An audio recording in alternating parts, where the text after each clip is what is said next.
Okay, so I'm very pleased to have Dr. Yoni Kahn as our seminar speaker. So he's a professor at the University of Illinois, Urbana-Champaign. And he is the expert on dark matter physics, including dark matter searches that have been done, light dark matter searches using new detection devices. He is also known for the proposal of, abracadabra, an axion dark matter detection experiment. Today, so he will tell us about the interplay between dark matter detection and condensed matter physics. So Yoni, please go ahead. Thank you. Well, thanks so much for the invitation. And again, apologies I couldn't join you in person, but hopefully by this time next year, all the travel stuff will be somewhat back to normal.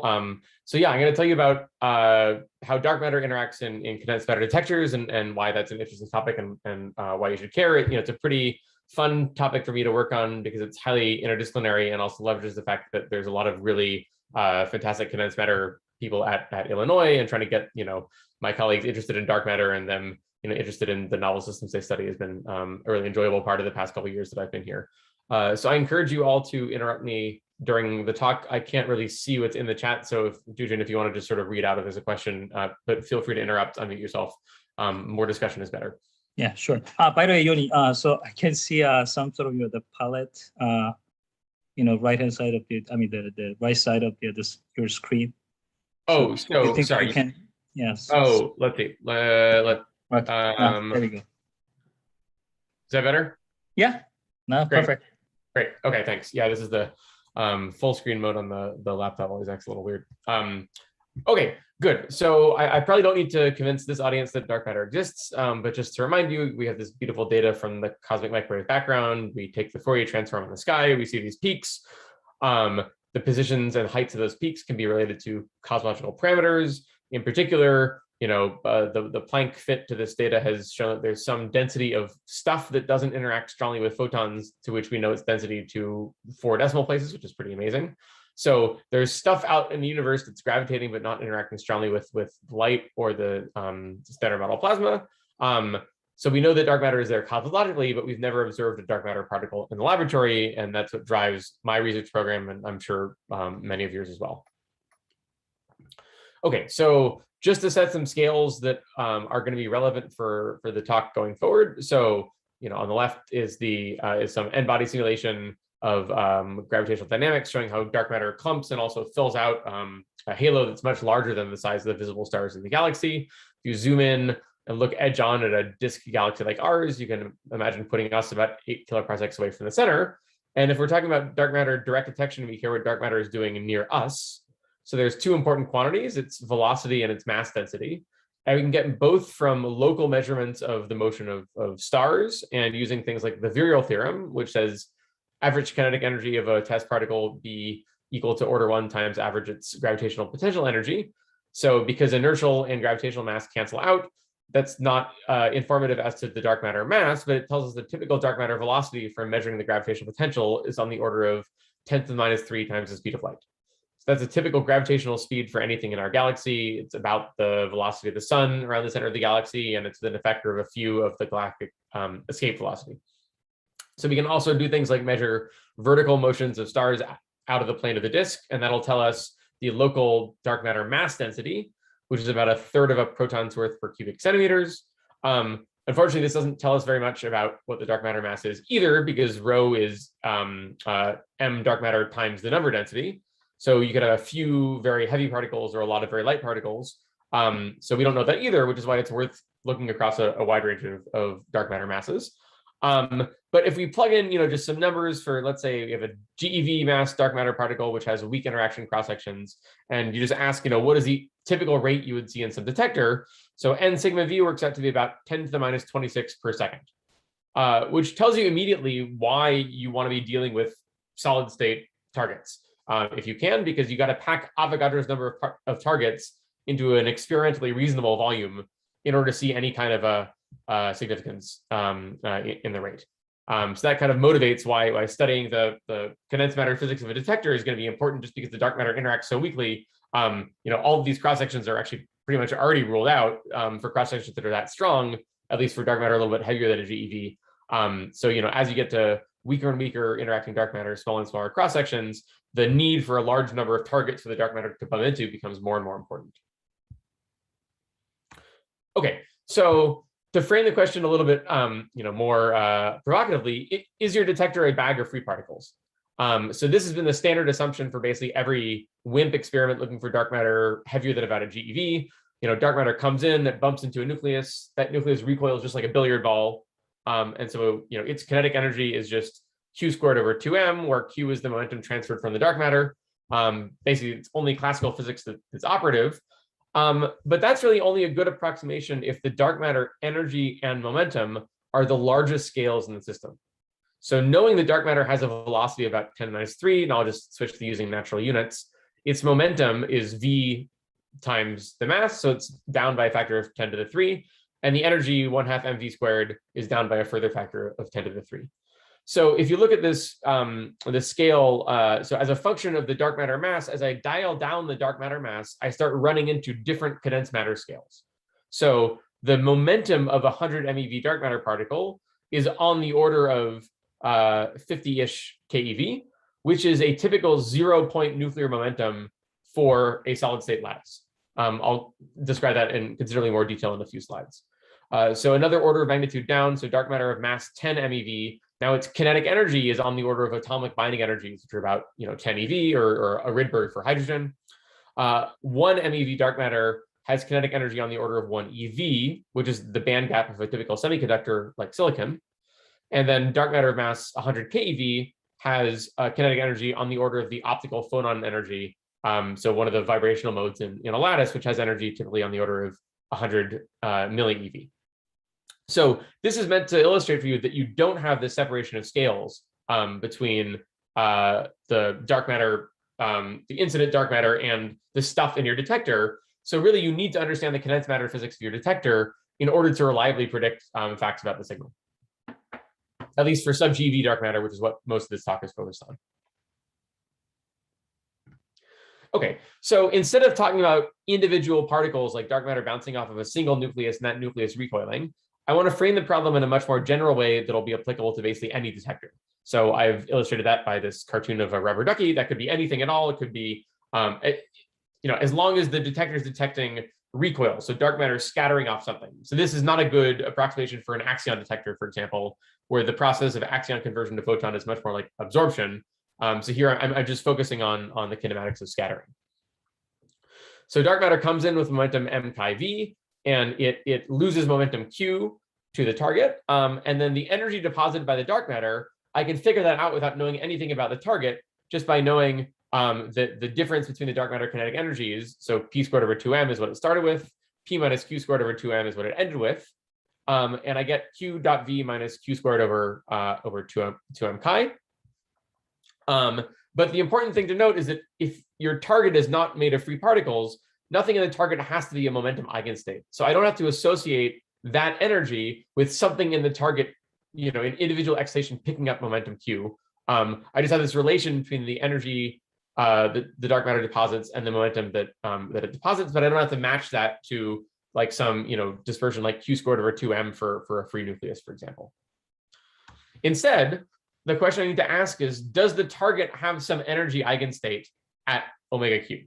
And the object that describes that is known as the dynamic structure factor. And it's basically a sum over all of the eigenstates in the target, matrix elements with just the factor e to the I q dot r, which just says the dark matter is just interacting with something at position r through a transfer of momentum q. And then I have a delta function for energy conservation. So whatever energy the dark matter left, that has to click with an eigenstate somewhere in the target. So with that object in hand, I can integrate over all the possible dark matter momentum transfers. I can weight by dark matter properties like the velocity distribution and the dark matter form factor that says, does it interact through a heavy or a light mediator? And that's how I compute the total rate. So there's some prefactors that I've dropped, but schematically, this is all there is. It's a general framework that works for any many-body system. The problem of computing the dark matter scattering rate just boils down to computation of this dynamic structure factor. Any questions on this so far?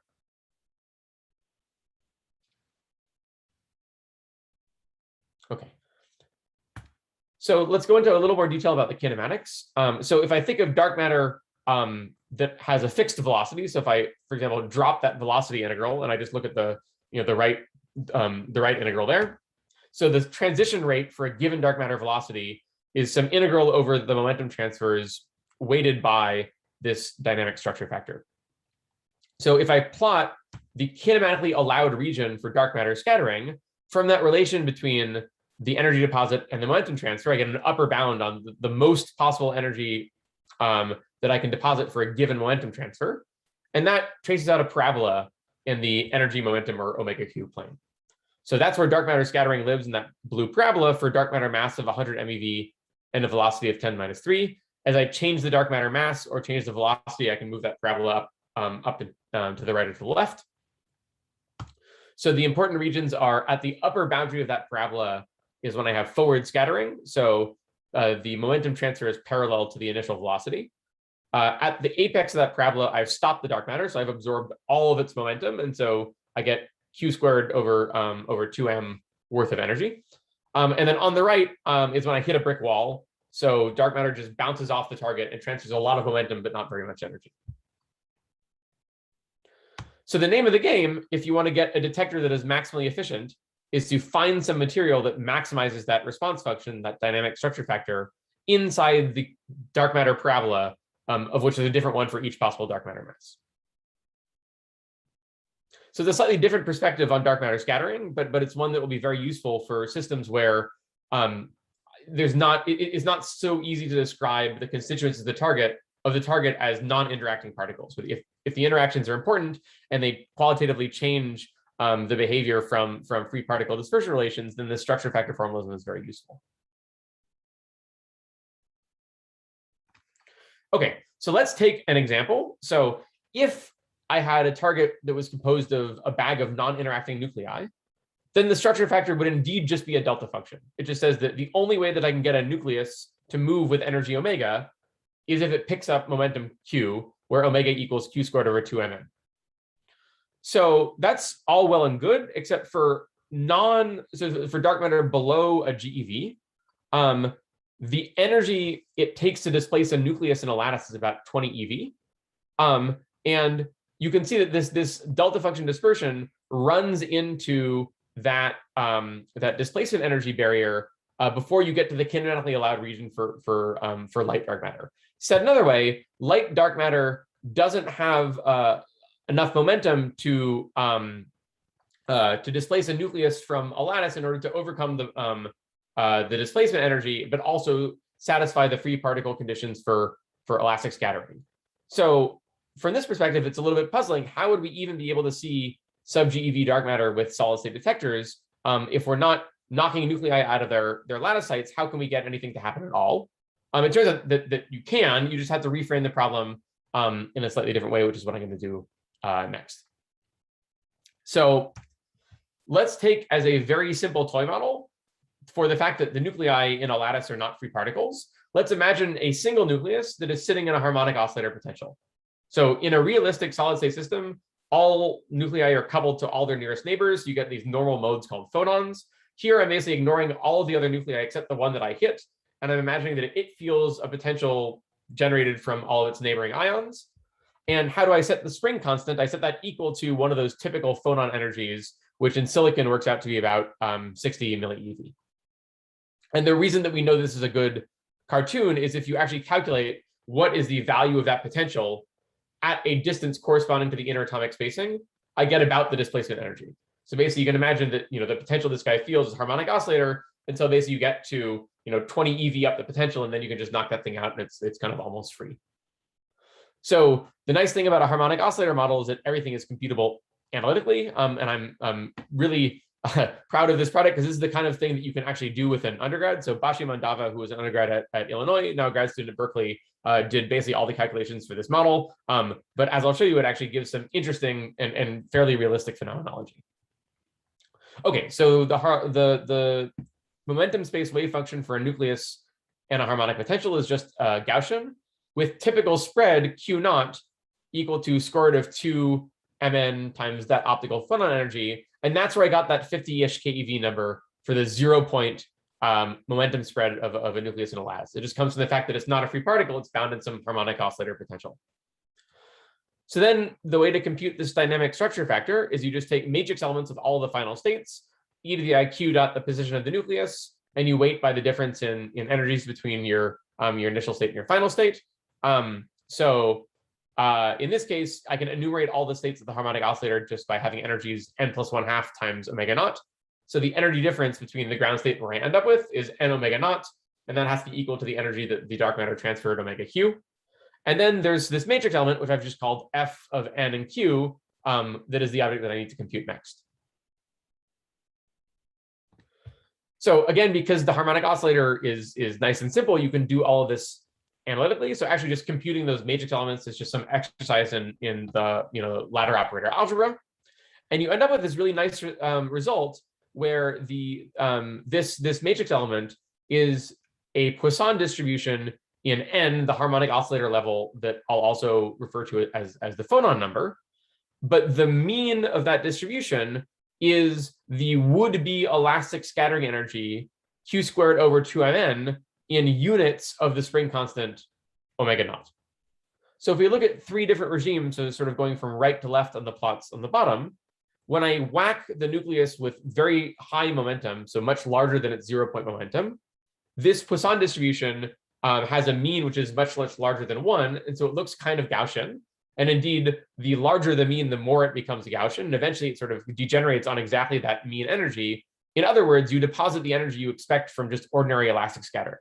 So if I whack the nucleus hard enough, it doesn't know it's in a potential. It thinks it just wants to recoil with energy q squared over 2mn with small fluctuations. So if I go to the plot on the far left, if I hit the nucleus with momentum much less than its 0-point momentum, then this Poisson distribution looks like a power law. And actually, the probability for making n phonons is power law suppressed like E elastic over omega naught to the n. So the most probable thing to happen is that I don't excite it at all.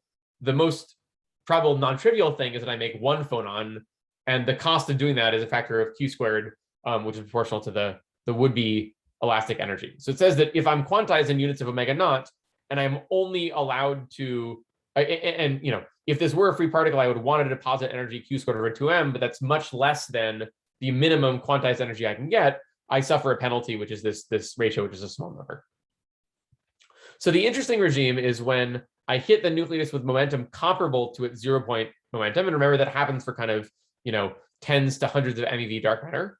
In that case, I get order 1 fluctuations about the harmonic oscillator level. So if the most likely thing for me to do is to deposit energy omega naught, roughly speaking, it's only a tiny bit less probable to deposit energy 2 omega naught. So there's order 1 fluctuations in the energy that I deposit. So the reason this is interesting is that I get more sensitivity than I would have expected had I treated my detector as a bag of free particles.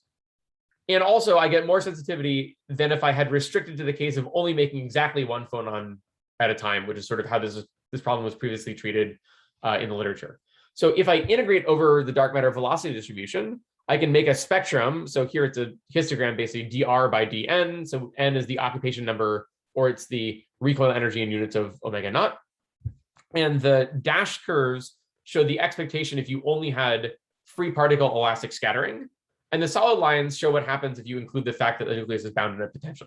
So you get this extra tail that we call the Poisson tail. So you get extra events that should have been strictly 0 if the only thing that was happening was that your nucleus was a free particle. And then if you integrate over all of your energy deposits, what that means is that even if your detector can't detect a single phonon, which is an active research program, people are trying to build detectors that's going to do that. Even if it can't detect a single phonon, you still have sensitivity to dark matter whose typical energy deposit might be around omega naught, but every once in a while would give you a Poisson fluctuation above your detector threshold. So that's kind of what these solid curves compared to the dash curves, the long dash curves are showing. So the long dash curves are the sensitivity from just purely elastic scattering. And you can see for a threshold of twice this optical phonon energy, you bend from that dash green curve to the solid green curve, and you open up a whole lot more possible parameter space you could probe with a kilogram year exposure. So there's a question. So yeah, ask a question. Go ahead.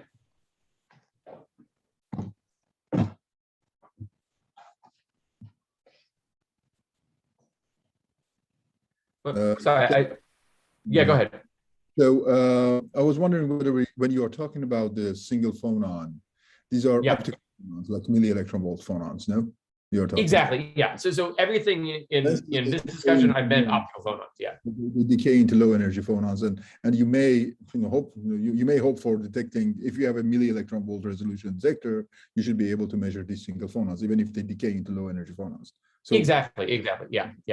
that's good. So yeah, so the point of this plot is just to argue that it's not like either, elastic recoil detection or single phonon detection. You have to have one or the other. All I'm saying is that there's a regime in between. You can still get good physics out of a detector as you march your threshold just down continuously, even before you hit the single phonon threshold. Yeah, thank you. Yeah. So, and from a particle physics model building standpoint, what's really neat about this is if you take this toy model of, dark matter interacting with a massive dark photon, if dark matter is a scalar, which is one of the situations that's still allowed, even in light of, CMB data from late time annihilations, that parameter space will be probed, is already being probed by experiments like CREST-3 and Xenon 1 ton. But if dark matter were a Majorana particle, its cross-section is velocity suppressed, and that seems kind of depressing from the point of view of direct detection. That's the motivation for a lot of this kind of beam dump accelerator produced dark matter program. On the other hand, even if you suffer a velocity suppression for Majorana dark matter, if you had a kilogram year exposure for a detector with energy threshold at twice the optical phonon energy, or about 120 millieV, you could still probe almost all of the thermal target parameter space for even that velocity suppressed model. So there's really good physics targets down at thresholds below an EV, and it's really worth trying to get there. Okay, so again, this is just a toy model, but what I want to emphasize is that it captures very much of the important physics of what happens when you have a detector that's made of stuff bound in a lattice as opposed to free particles. So now if I come back to that kinematics plot, and that delta function dispersion relation for a free particle is now broadened as you go to lower momentum transfer. And now you see that orange region where it does intersect the dark matter parabola. And that's why we're able to see even 100 MeV dark matter, even if I don't have enough energy to knock the nucleus out of its lattice site. Is that effectively the vibration of a single nucleus is creating some superposition of a whole bunch of phonons. And that energy, that heat, you can detect with some sort of calorimetric detector. I didn't get a chance to talk about the response functions for more realistic systems like single optical phonons or acoustic phonons at low momentum transfer, but those things also intersect your dark matter parabolas and are excellent ways for looking for dark matter that has mass much lighter than an MeV. Okay, so the answer to the question, is your detector a bag of free particles, is, well, if you're hitting nuclei and you hit them hard enough, they're sort of free particles up to these Poisson fluctuations, which can be important when you get down to to very low energy deposits. Okay, any more questions on this part of the talk?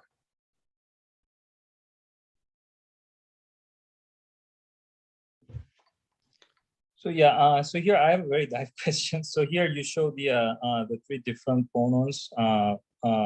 So I mean, I have, I'm not expert on this condensed matter physics, but so what would be the sort of the important differences among those the phonos?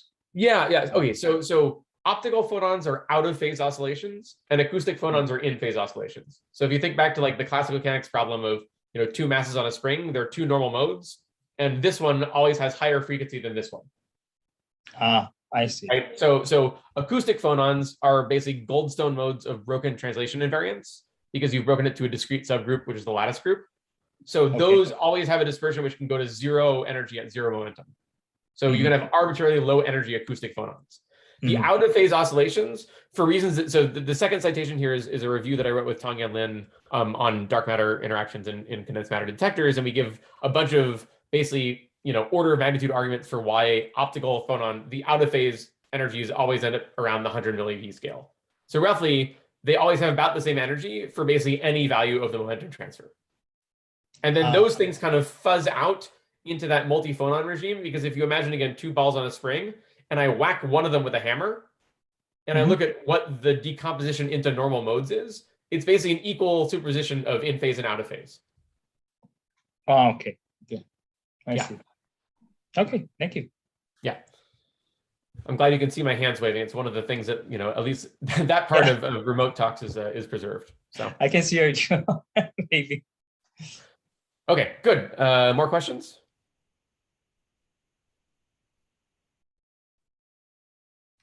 Okay.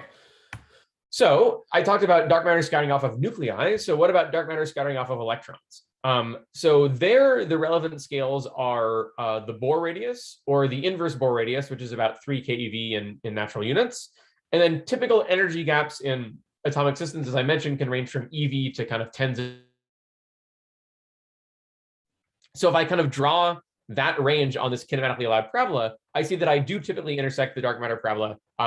Well, for dark matter of mass 100 MeV, I have a decent amount that I see. As you turn the dark matter mass down, that parabola kind of shrinks down into the left, and so then I need detectors with smaller and smaller excitation energies. That's why semiconductor detectors with a small band gap are useful. But roughly speaking, we kind of got lucky. These scales kind of sit just about at the right place for sub-GeV dark matter. So that was pointed out in this really beautiful paper that kind of got the whole field going by Essig, Martin, and Volansky in 2012. And you know, much of the recent progress in sub-GeV dark matter detection is focused on what happens when you scatter off of electrons in different systems. So I'll tell you about an interesting system I've been thinking about recently on the next slide. But first, I want to just bring up one fact about dark matter scattering that is typically overlooked for the heavier kind of WIMP dark matter case because it's very hard to see. So as the Earth rotates, we see the dark matter coming at us from different directions from a fixed frame stuck to the Earth. So what that means is that actually the lab frame dark matter velocity distribution actually picks up a time dependence, which has a period of a sidereal day or 23.9 hours or whatever it is. So if your response function is peaked at particular directions of Q, then your rate could change periodically over 24 hours as the dark matter, the average direction of the dark matter velocity rotates in the lab frame. So unlike annual modulation, which many of you are probably familiar with, the speed of the dark matter does not typically change over 24 hours by more than 0.1% or whatever the rotation velocity of the equator of the Earth is, but the direction has order 1 variations. And so if your response function has dependence on the direction of the momentum transfer in addition to just its magnitude, you can get a daily modulation of the event rate. So again, I'm not talking about tracking the direction of the outgoing excitation, because in a sense, I don't know what that means if my outgoing state is not a momentum eigenstate. But if the excitation rate, whatever it is, happens to depend on the direction, then I can still see a daily modulation. And this would be a smoking gun for a dark matter signal. So there's a class of systems where this anisotropy kind of comes naturally. And there's systems that are organic molecules, some of which can be solid state crystals at room temperature, that have these carbon-carbon bonds, which like to form strong bonds in the plane of the molecule and kind of weak bonds out of the plane. So you have this difference between the px and py orbitals of the valence electrons in carbon versus the pz orbitals, which stick out of the plane. And so there's a ball and stick diagram on the left of a molecule called transstilbene with 14 carbon atoms and some hydrogen stuck on. And using results from the quantum chemistry literature all the way back to the 1960s, we calculated the response function for the lowest transition. And I'll play this movie now. So over the course of a day, those gridded beans are kind of the 3-dimensional analog of that dark matter allowed parabola. And then I'm plotting now a contour plot of the response functions. So red means larger. And as those beans kind of drift over the peaks at different times of day, you get more or less rate because you're integrating over those peaks or you're not. So if I plot the modulating rate normalized to the average daily rate for a dark matter form factor of 1/q² for some orientation of the crystal axis with respect to the direction of the dark matter wind at time 0, I can get a 20% daily modulation amplitude for dark matter masses that are up to 100 or 1000 MeV, and even larger modulation for lighter dark matter. So that's really fantastic. You might be used to the typical figure that like daily modulation, or sorry, annual modulation is maybe of order 10%. So to get a daily modulation amplitude that's as large as the annual modulation amplitude is fantastic, because if you measure for a year, you have 365 shots at that modulating distribution. What's also nice about this particular molecule is that kilogram for kilogram, you get about the same total dark matter scattering rate as you do for an ordinary material like silicon. However, the fact that you get daily modulation in this material, but not in conventional semiconductors like silicon, means that to make a discovery or to claim a discovery, you don't actually need zero background. So to make that a little bit more quantitative, so what we're plotting here are, for various dark matter form factors, what happens if you increase the exposure of your experiment for a fixed, basically back per unit mass. So up on the top panel are kind of the typical plots that you would see, for a fixed exposure, 1 kilogram a year, what your discovery potential versus your exclusion potential would be. So the difference really is in the presence of some fixed background rate, the difference between the short dash curve at the very top and then the either solid black or your orange curve, which is your discovery potential. So in the presence of a background rate, which is 1 per minute, you can still make a discovery and have sensitivity to an order of magnitude larger cross section than you would if you didn't have this modulation handle.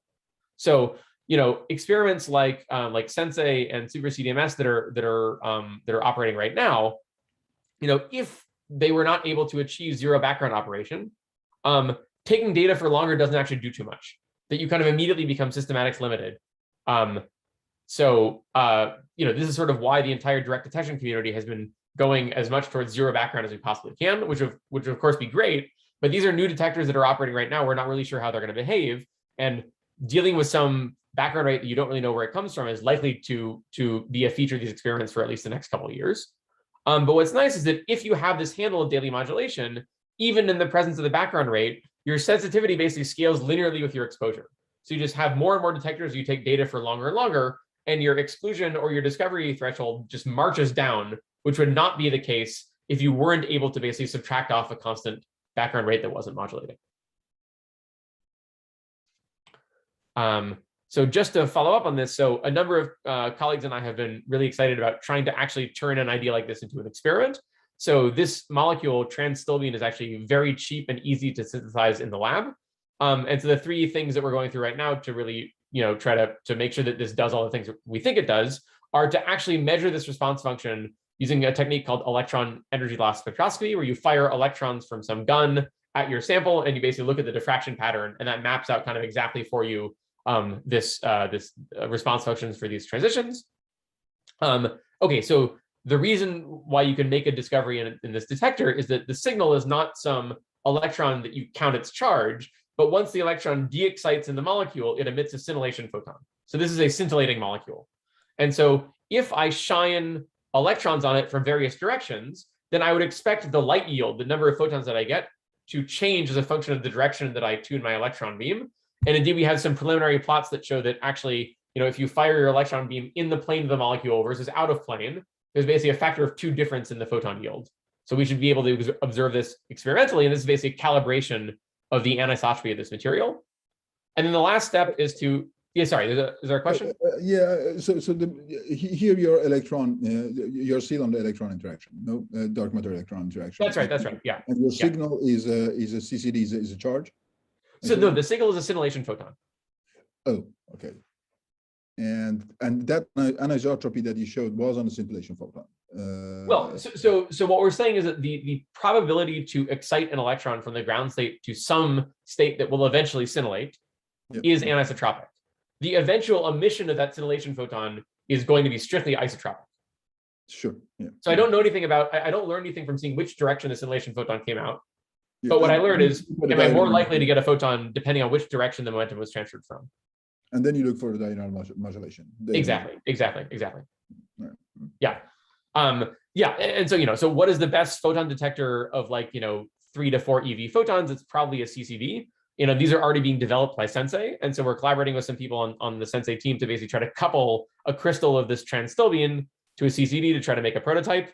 And just to show you a cool movie, this is a UV pen. And the fact that when you shine it on this material, you get a whole bunch of photons back is evidence that this thing scintillates in the near UV. And again, this is just a crystal that basically a postdoc at Northwestern, now at MIT, made in the fume hood in a couple of hours. So getting something that actually behaves kind of roughly the way that you want it to doesn't seem so hard. These things are very, very cheap to manufacture. And in principle, it's, one can imagine getting a large mass of this scintillator and then coupling it to, only a few CCDs, as opposed to trying to make a detector made out of a bunch of CCDs in the first place. So this seems like a very interesting path to pursue, and we're really excited to see what the results of all of these various tests are. Okay, more questions on this. So is there any material you can think of that you can measure directly ionization? The electron, like measuring gap, if there's anisotropy in a gap? Yeah, so good. So I'm going to get to that by the end of the talk. But let me actually walk through why it's typically tricky given the dark matter velocity scale. I think this next slide will probably answer part of your question. Okay, thanks. Yeah. So the one thing that we investigated in this first paper proposing this molecule is, why can't we do better? So what is special about this 20% modulation amplitude? Is that sort of a God-given thing, or is that a tunable parameter? So where does that come from? So one way to think about that is looking at the modulation amplitude for low mass dark matter versus high mass dark matter for a form factor of 1, which weights all momentum transfers equally. So as opposed to this long range interaction, if I take dark matter interacting through some heavy mediator, let me look, for example, at these kinematically allowed beams at 2 different times of day. So at low masses, those beams don't extend very far in momentum space because the dark matter doesn't carry a whole lot of momentum, and so they traverse all of the peaks of the response function, over the course of a day, and that's why you get some order 50% modulation amplitude. So as I increase the dark matter mass, I have more and more momentum that's available for me to transfer. And so basically those beams fill out the entire plane, except for some gap in the middle. So there's some minimum momentum transfer for a given energy deposit. And that minimum momentum transfer is related to the energy of the transition by the maximum dark matter velocity. So if my gap in the scintillator is 4.2 eV, and the maximum dark matter velocity is the escape velocity plus the Earth velocity, then that tells me there is a minimum momentum transfer on the order of I forget what it is, like 2 or 3 keV, and I'm kinematically not allowed to transfer less momentum than that. And what that means is that as over the course of the day, not a lot is happening. I can always access the peaks in the response function kind of outside, because in this T-Stilbene crystal, the kind of typical momentum scale is about 5 keV, which is set by the inverse interatomic spacing in this molecule. So the peaks are always accessible, and the reason to get any modulation at all for high dark matter masses is that there are these secondary peaks in the middle, which you can think of as the Fourier transform of there being 2 carbon rings that are separated by order like 5 interatomic distances. So a way to phrase this is I can define an effective velocity scale, V star, which is just delta E over the typical momentum where the response function peaks. And that works out to be about 200 kilometers a second in this particular molecule. So if I want to maximize the total scattering rate, I want that V star to be less than the typical dark matter velocity, so that basically dark matter in the meat of the velocity distribution can excite my transitions. If I want to maximize the modulation, I want to basically penalize the dark matter velocity distribution at different times of day. So I basically want to edge that V star as close as possible to the maximum possible dark matter velocity. I want that V star to be as close as possible to the escape velocity in the lab frame, which I think is about, 700 or 800 kilometers a second. So in the case of T-Stilbene, so that V star is about 200 kilometers a second, which is on the order of the typical dark matter velocity. That's why the rate is so large. That's why it's pound for pound about the same as silicon. However, I don't get as much modulation as I possibly could, because that V star is too low compared to the kind of a velocity cutoff of the dark matter distribution. So I think to answer your question, it's not just about the anisotropy in the material. It's about kind of where the response function peaks. And as I'll illustrate in a little bit, in silicon and basically any conventional semiconductor, just the band gap versus the size of the Brillouin zone don't tend to don't tend to align themselves very well. So we can actually kind of see that, right? So, if I look at this V star and I take delta E of, one EV, the band gap in silicon, and typical momentum transfers will be order the size of the Brillouin zone, so still order 5 keV. Now that V star is much lower, so the total rate is great, but the modulation kind of sucks. I see. I understand that. Thanks. Yeah, I mean, it was actually very counterintuitive for us for a long time to kind of settle on this, but we pointed this out for electron scattering. I think Catherine Zurich and her group pointed out for phonon production. There's basically an inevitable trade-off between the total rate and the modulation amplitude. So if you want a large total rate, you're generically going to get a small modulation amplitude, though one thing that I'm currently working on is actually quantitatively trying to optimize those two together. Okay, so now moving on to solid state systems. So we went from kind of single nuclei to molecules. Now we're going to talk about all the electrons in a solid. So there's this amazing progress in single electron detection in silicon, basically harnessing the development in industrial and technological fabrication over the last 50 years for the semiconductor industry.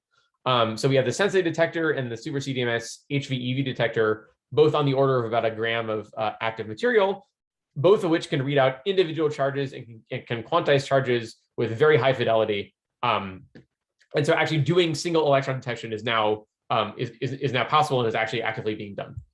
And as you can see from the plot on the right, these experiments are kind of, leapfrogging one another down in parameter space towards these benchmark models that are kind of illustrated in that shaded orange region. So the well-motivated parameter space is very close. We just need larger exposures, so more mass or longer readout times. But a reliable estimate of the signal is crucial if we really want to say, yes, we did rule out this model. Now that we're very close to the region that'll be able to claim exclusion if we don't see anything, we need to know, with a minimum of theoretical uncertainty, what the signal actually looks like. Okay, and that is a tough problem because electrons are complicated. So in the structure factor, remember that actually what goes in the matrix element is a sum over all the electrons in your material, right? In an isolated molecule, you only have, order 14 valence electrons, but in a semiconductor, you have 10 to the 23 electrons in some, gram block of silicon. So one question is, when is it a good approximation to ignore the sum and treat the dark matter as if it's scattering off of just single individual electrons? And the second question is, what are the correct wave functions to use in this sum? I can't treat them like harmonic oscillator wave functions. Treating them like free particle wave functions is probably not a good idea, especially in a system where the electrons are going to do all kinds of crazy things. So, the wide panoply of condensed matter behavior that is the reason that condensed matter physics is such an interesting and active field is because electrons do all kinds of stuff. They can Cooper pair up and they can act like they have zero resistance in a superconductor. You can get electrons that look like they have a dispersion corresponding to a massless electron in graphene. Or you can have systems called heavy fermion systems where the electron mass gets renormalized and it acts like it has a mass much heavier, 10 to 100 times its mass in vacuum. So how do I deal with this diverse array of systems with a minimum of theoretical uncertainty? And the answer is that there's a very beautiful relationship between the object that I want to compute, this dynamic structure factor, and in the case of electron scattering, the dielectric function of a material. So what we showed in this paper, also our collaborator, another team led by Tanya Lin at UCSD and Simon Knopf at Berkeley showed the same thing in a paper that came out, I think, the same day, is that you can write the dark matter scattering rate purely in terms of the complex dielectric function of the material, and then weighted by the non-relativistic potential between the dark matter and your electrons. It's basically the same thing as your dark matter form factor. So assuming your dark matter has spin-independent interactions with electrons, without any theoretical uncertainty, if you knew the dielectric function, you could just compute the scattering rate. So one interesting fact that's been known for, predicted almost 6 decades ago, but has been known experimentally for several decades, is that this response function has a huge resonance at low momentum transfers, which is known as the plasmon. So if I do the following experiment, if I fire electrons at a block of material, like a semiconductor, and those electrons are semi-relativistic, so they have energies of, maybe 1 to 10 to 100 keV, then the energy deposited by that electron is roughly independent of its initial kinetic energy. It kind of always wants to dump about 15 EVs worth of energy in the material. And where does that number come from? It's roughly the classical plasma frequency corresponding to coherent oscillations of all of the valence electrons in the material. And I don't mean like valence band in a semiconductor. I mean literally all of the valence shells of all of the atoms together. When you plug in that number, that's how you get the right value for omega for a semiconductor, for example. And so you see this beautiful Lorentzian shape of this energy loss curve. And in fact, there's a rule that basically comes from charge conservation that says that there's a moment of that structure factor. So when I multiply by omega and I integrate that thing from omega 0 to infinity, I have to get something that's fixed to proportional to the plasma frequency squared. So in fact, at low momentum transfers, that plasmon peak basically saturates that entire sum rule. There's only a tiny, tiny little bit of the response function that I can access outside of that peak. And when my probe is too slow, when the electron that I fire is slower than the Fermi velocity of the electrons in my material, I don't see the peak anymore and I get something which is much flatter. So I'll come back to that in a second. But that's just sort of an interesting fact about the fact that you can't really treat electrons like independent isolated particles in a material. So for those of you that haven't thought a lot about dielectrics in a while, and I certainly hadn't until I came back to this field.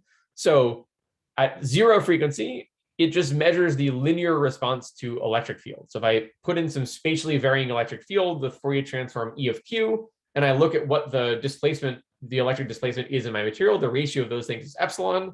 It's also the ratio of the effective potential produced by the material compared to sourcing some Coulomb potential. There's also a nice way of writing it as a correlation function of the electron density operator. And indeed, in the exact expression is that of the many body electron density. So this automatically accounts for all the electrons in the material doing whatever they do. The dielectric function is just telling me how charge in the material gets rearranged and what energy it costs to do that. And there's a nice way of computing this in this scheme known as the random phase approximation. And if you're a particle theorist, these diagrams look very familiar. It is indeed exactly, no analogies necessary, the one loop vacuum polarization of the photon inside a given material. So this is the object that you need in order to move beyond the single particle formalism. If somebody handed it to you, you can compute anything you needed to with it. So maybe just for the particle physicists in the crowd, like let me give an allegory that might explain why I've been harping on this dielectric function as opposed to free particle wave functions.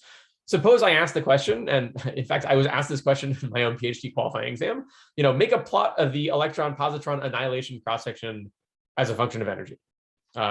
So, sorry, is there a question? No? Okay.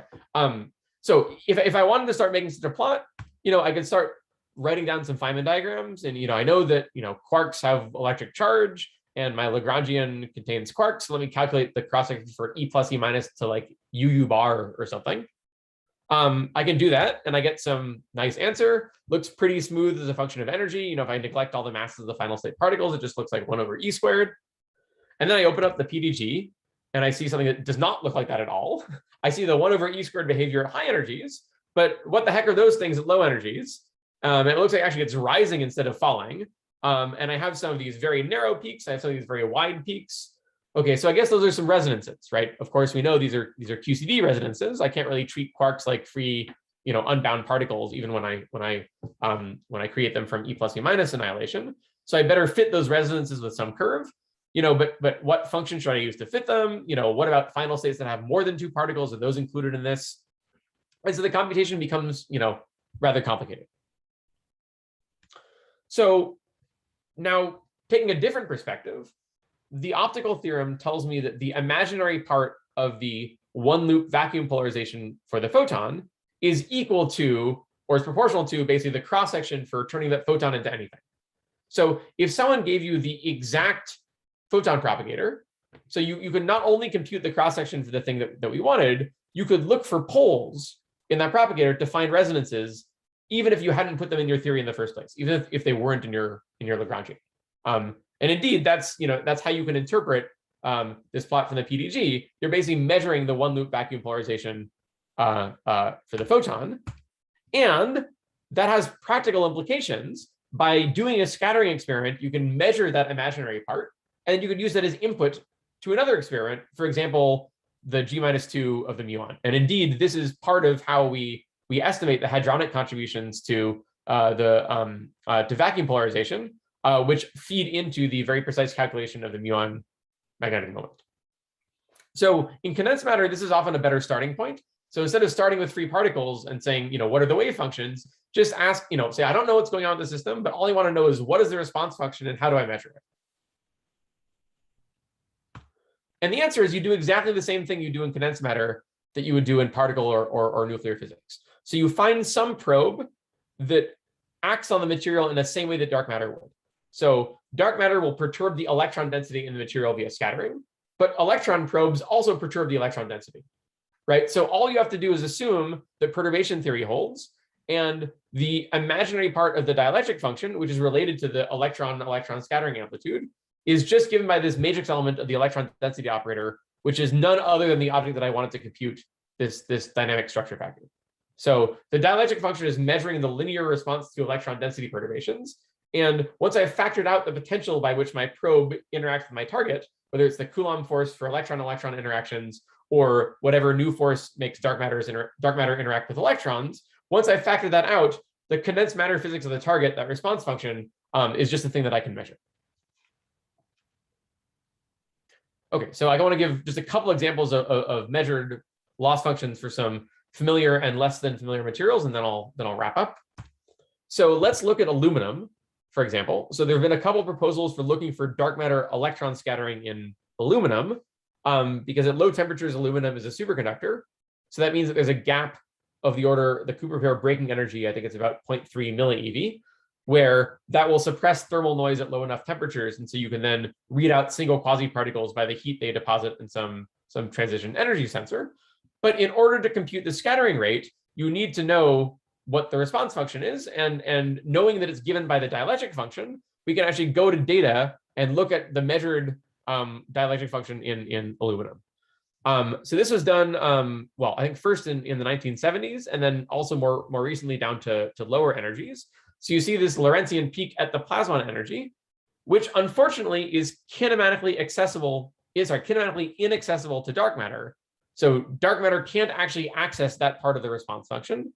What's shown in the plot on the left is dark matter can only access the part that's shaded in gray, which means you're living off some long tail to very low energies of this Lorentzian shape.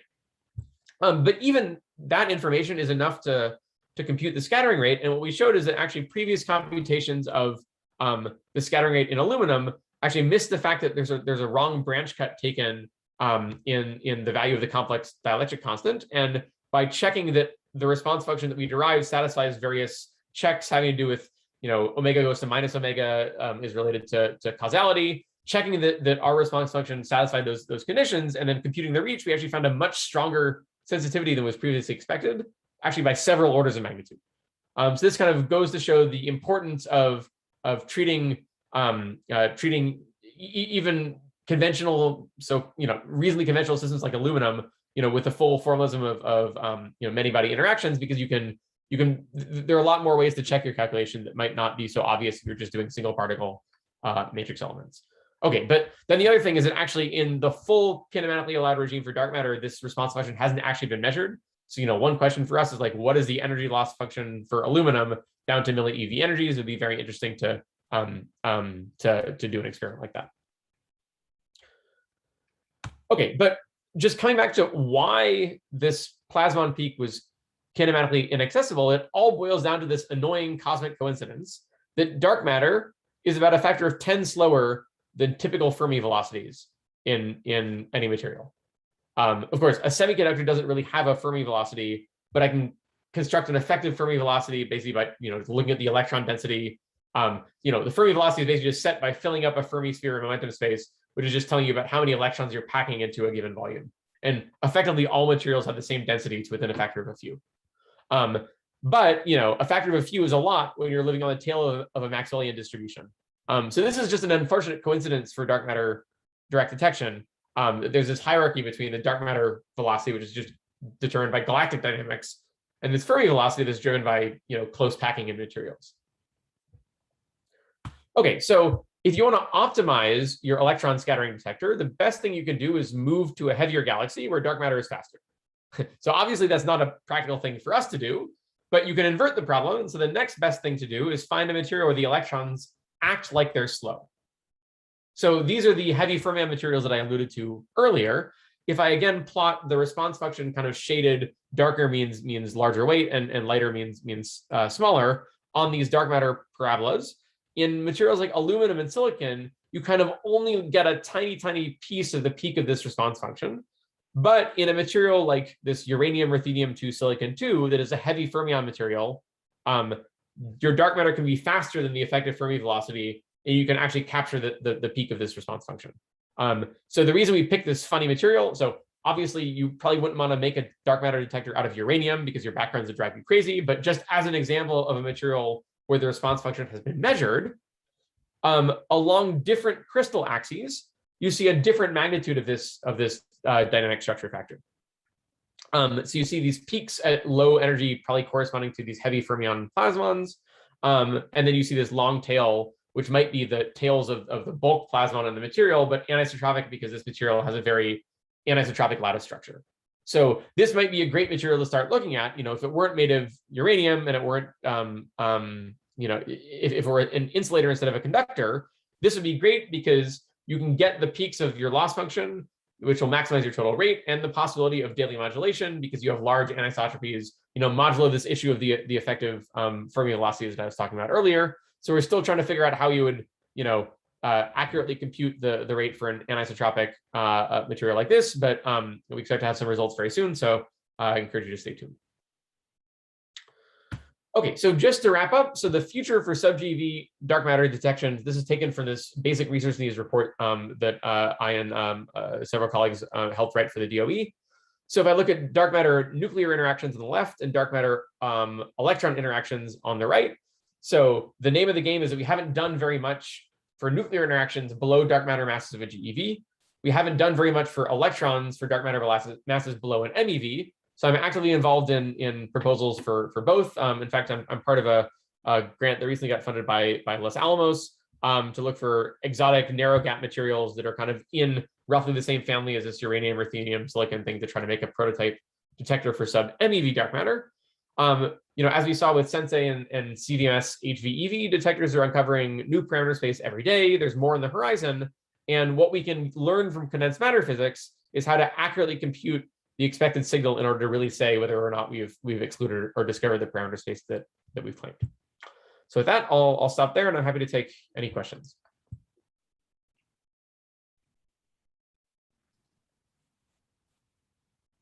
Yeah, you can ask questions for Yoni.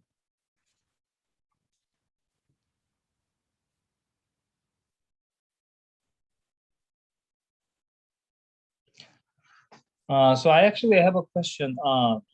So you consider, kind of various the condensed matter systems and nucleus and also the electrons and also the cases where electrons are nearly massless and like free electrons and etc. So then I guess there's some of the the variations would involve some the systematics, or is the systematics sort of the can systematics be a kind of important the factor to estimate the sensitivity or something like that? Yeah, so this is basically my claim is that let's see, where did I go? If you can do this experiment where you can measure the response function of a material, so basically you fire electrons in a material, you measure the energy deposited by the energy lost by the electron, and you measure the scattering angle, which tells you the momentum transfer. If you can do that for all directions of Q and all values of omega that are kinematically allowed for a given dark matter mass, there is no systematic uncertainty on the scattering rate for spin independent scattering.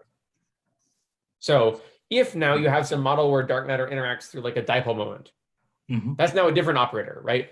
It's no longer rho hat of Q that goes in that matrix element, but something else. So then you need to find some other probe that also probed that same interaction. And that's something that I'm also working on. So strictly speaking, the theoretical uncertainty only disappears for spin-independent scattering. But then again, that's the interaction you'd expect for anything through like a light or heavy dark photon mediator. That's kind of all of our benchmarks. And so it's definitely a good starting point, though it's not totally the end of the story. I see. So okay, so here, okay, so the systematics. Okay, so small. Maybe I might be confused with the other systems, but when I studied, like electron dark matter, the scattering, then there's sometimes, I mean, so when I, the study, the xenon lump and excess, right? Yep. So, so people, they consider the like the band structure and then, the ionization form factor, and etc. Yep. But it seems like, that there are some several models to parameterize, the wave function, etc. Yep. And then, depending on the choice of, the model, so your the event rate would be slightly different, etc. So then I thought, okay, so maybe some sort of the systematics that comes into play. But I guess, maybe, I mean, I also, heard that, like a superconductor detector, so the, the electrons that can be considered as, the free electrons. And so you can just, stick, free electron and the dark matter, the scattering. So then maybe theoretically, the event rate is sort of, exact. The compared to the other, cases, relying on the models. So I was wondering, whether, I mean, you basically, discuss, the various types of detectors in the systems. So maybe systematics, that would be a sort of, the criteria to, choose or the design, the your experience or something like that. Yeah. So as you were talking, I'm trying to pull up a slide from another talk that I should have put in backup, but now it's here, that I think answers exactly this question. So this is the question. So in atoms and molecules, right, this is what you wanted, right? So you, whoops, sorry, it says sharing is paused. Hold on.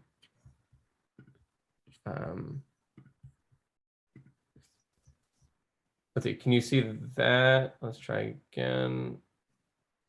Wait. Yes. It says S for atoms and molecules? Yes. Okay, yeah.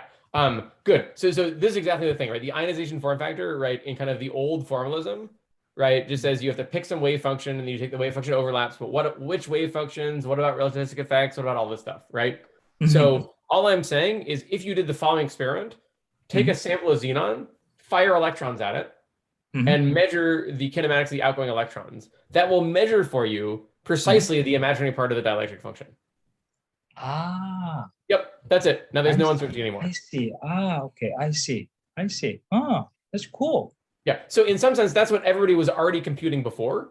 It's just that, like, sometimes a single particle approximation is good. Well, it's never really a single particle. It's like this Hartree-Fock approximation, but that's not exact. And then what are the fractions and blah, blah, blah. But the point is, this is an experimentally measurable quantity. So if you convince somebody to do this experiment on xenon, there's no more uncertainty. I see. Now I see. Yeah. Okay. Yeah, that's great. So I just wanted to jump in here. So if that is done, then I guess the way we would do this in practice is measure the form factors experimentally and then fit a parameterization to that experimental form. Yep, that is precisely what I'm advocating. Okay. Yeah. Okay, got it. Thank you. Great. Bhaskar, you have a question? Yeah, so yeah, very nice talk. So just one question I was thinking, like, so you are basically using this scattering to understand these response functions, and then having some, understanding this material. So how about suppose I have something like axion, and then I have this absorption, like via this AEE coupling. So how I would understand the response?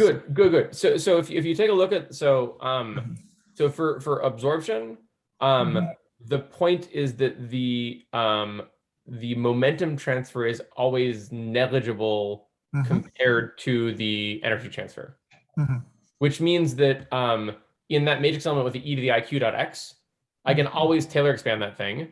And basically what I'm looking at is a dipole matrix element, psi final x, psi initial. So it's exactly analogous to photon absorption, right? So up to things like whether or not you're going to get a spin flip interaction. Yeah, pseudoscalar versus vector. Right? Yeah. So in other words, this is why for dark photons, this is exactly why people use measured data on epsilon, the dielectric function, to compute the reach for dark photons. So Yoni and Hochberg, one of my collaborators, in fact, if you actually go back and look at their plots, there's a dip at 15 eV, which is the plasmon. So that was sort of already there.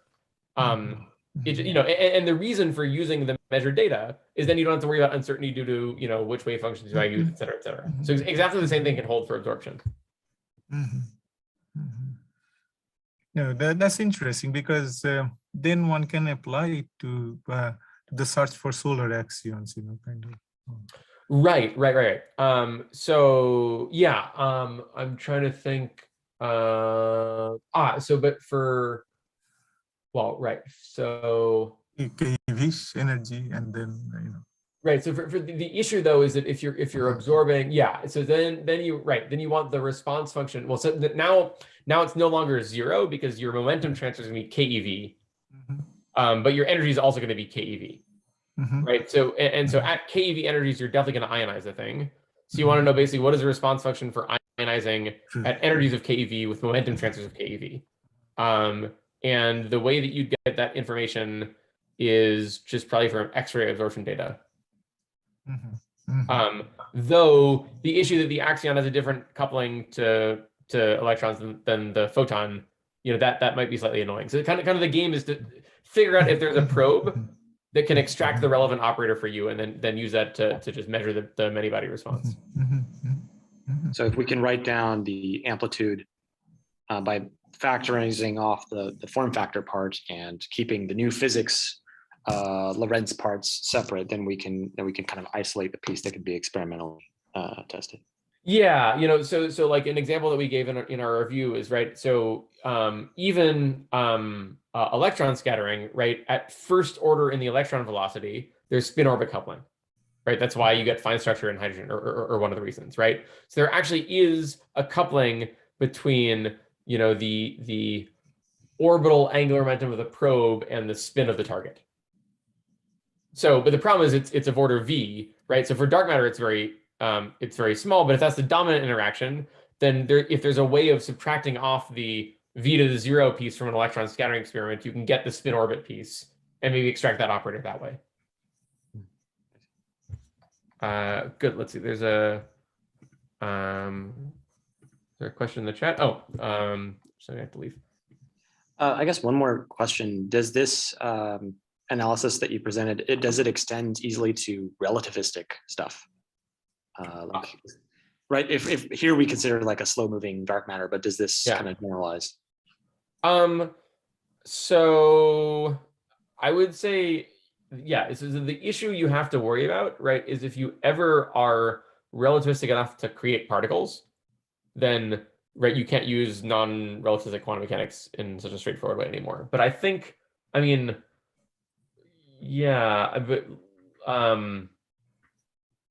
can't really make anything below the threshold of 2 ME other than photons, and so I don't think it would be that much of a difference. What are you thinking of in particular? Well, I guess like axions, that might be right, something light and relativistic, or the reactor neutrinos. Neutrinos, you're right. There should be no issue. Yeah. Because the point is you can still treat photon atom interactions semi classically because of that momentum transfer argument, I think, right? Yeah. Okay. Thank you. So also, but what's that virial versus that VF? Let me pull that up. Hold on. So that one is very interesting. Somehow I missed that one before. I did not. Let's see. So it's just it's close but not quite. Like the Fermi velocity in aluminum is I don't know, like 1,200 kilometers a second, I think. I mean, it didn't have to be that way, right? If our galaxy was heavier, our dark matter velocity would be higher. But in that sense, like that's why silicon is kind of an inefficient dark matter detector, because the only region that's kinematically allowed is like right here. I see. Whereas like quantum mechanics would allow many more transitions. You're just not accessing them, which is another reason why these these still beam detectors, even though they have a larger gap, are possibly better from the perspective of like total event rate. Sorry, I don't have a well, roughly speaking, you don't have a continuum of electronic states to go to anymore, and the electrons are kind of stuck to each molecule. So there's only the amplitude for going to state 1 plus state 2 plus state 3, that all has to add up to 1. And that's kind of the analog of this sum rule. There's no kind of long range mode which is sort of soaking up all of your all the amplitude in the structure factor. Very interesting. So this is just for this like a particular operator you are using. For that you got that result. Like right. So again, it's for So here kind of we're calculating things in like the standard. We're assuming sort of non-interacting orbitals. Kind of like a standard quantum chemistry calculation without considering many-body effects. Of course, this experiment with the electron scattering will just tell us what the response function is. But the operators we're always having in mind are light or heavy dark photon mediators. So spin-independent dark matter electron scattering. So I can beat this thing easily by coming up with a variety of operators or absorption, for example. Yeah. I mean, then it's sort of not so clear what the then the kinematics change, and then semiconductors can be efficient. Yeah, that could be interesting, right? Like if one takes it to, for example, axions, or even some new operator like a scalar mediator. Oh, well, probably scalar mediator is also fine, right? That's also spin independent. Yeah. Scalar is free. So, but some new model, whatever. So in those cases, it could be very efficient. Right. I mean, so for sort of obvious reasons, the reasons I've focused on the dark photon cases, those are the ones that are sort of easily cosmologically viable. Right.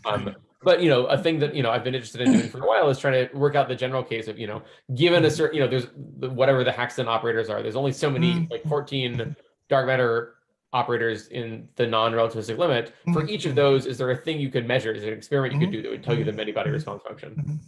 Yeah. Very nice. Okay, so any further questions for Yoni?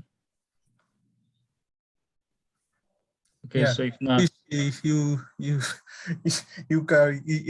could have come here, then we would have asked you more.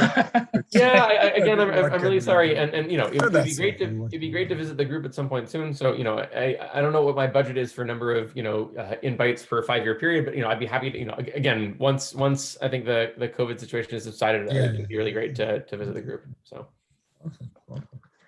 okay, so let's thank Yoni for the great talk. And if you have any the further questions, and you can please feel free to email him, and if you want to know his email address, just the email me. I will get connected to the Yoni. Okay, so thank you so much. Thanks a lot. The record.